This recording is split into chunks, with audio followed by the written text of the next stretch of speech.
Hello, this is RV Vagabond Jerry, and I am now on the ferry at Port aux Basques, Newfoundland, and saying goodbye to Newfoundland. And what I'm going to do in this video, other than show you around the ferry a little bit, is talk about the various ferries getting over to the island of Newfoundland. There are 3 ferries, 2 on the south side and 1 on the west side. I've already done the west side, and now I'm taking the one on the southwest side of Newfoundland. And I'm going to give you a lot of the details about the ferry. So if you come to Newfoundland, you'll know which one that you want to go on. So let me show you around. This is the town of Port aux Basques. You can see the various residences and commercial buildings here. The ferry has a heliport for emergencies. This is the sun deck seating area. If you like to sit outdoors. This is one of many lifeboats. The parking lot here is totally cleared out. Everybody is now boarded. You can see some little islands out here.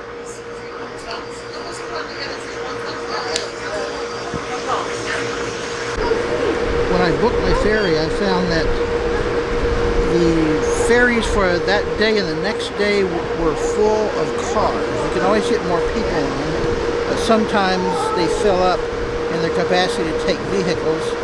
So last night I spent right here waiting.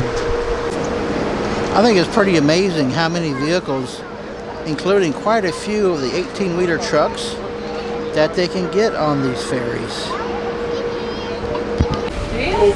The ferry has 10 floors, and this shows what's on each one. And on this deck they have the deluxe reclining chairs. This is where the cabins are, which you would get if you want a bed. And a lot of the ferry looks like a regular cruise ship. Here is the reception desk, and they've got a store just in case you need more jewelry. And I'm glad to see they have this area for people who brought their computers. Also happy to see that they have Wi-Fi. And they have a cafeteria with lots of seating. Here is the menu. And they actually have a maitre d' to tell you where you can sit. Look up to the roast beef. Looks good.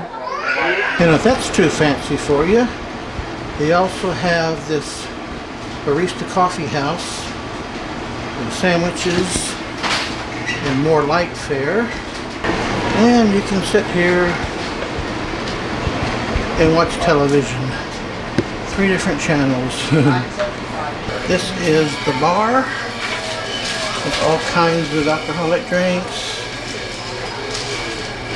So this is the island of Newfoundland, and the ferry from Labrador to Newfoundland goes right across here, and that takes only about an hour and a quarter. So when I did that, it was not really that big of a deal, being so short, and the boat was much less luxurious than this one. Now the ferries from Nova Scotia, this is where I am right now, and this ferry takes 7 hours. Now this other ferry, you see, much longer, that goes over to the east side of Newfoundland. It takes 16 hours. And coming back from Newfoundland to Nova Scotia on this ferry, it leaves at noon and it gets to the Nova Scotia at 7 p.m. They also do a second ferry each day that leaves at midnight, and gets to Nova Scotia at 7 a.m. And I don't know why anybody would want to take that overnight ferry. Now this long ferry leaves the town of Argentia, coming back to North Sydney, Nova Scotia. And that long ferry at 16 hours, it leaves at 5 p.m. and gets into Nova Scotia at 9 a.m.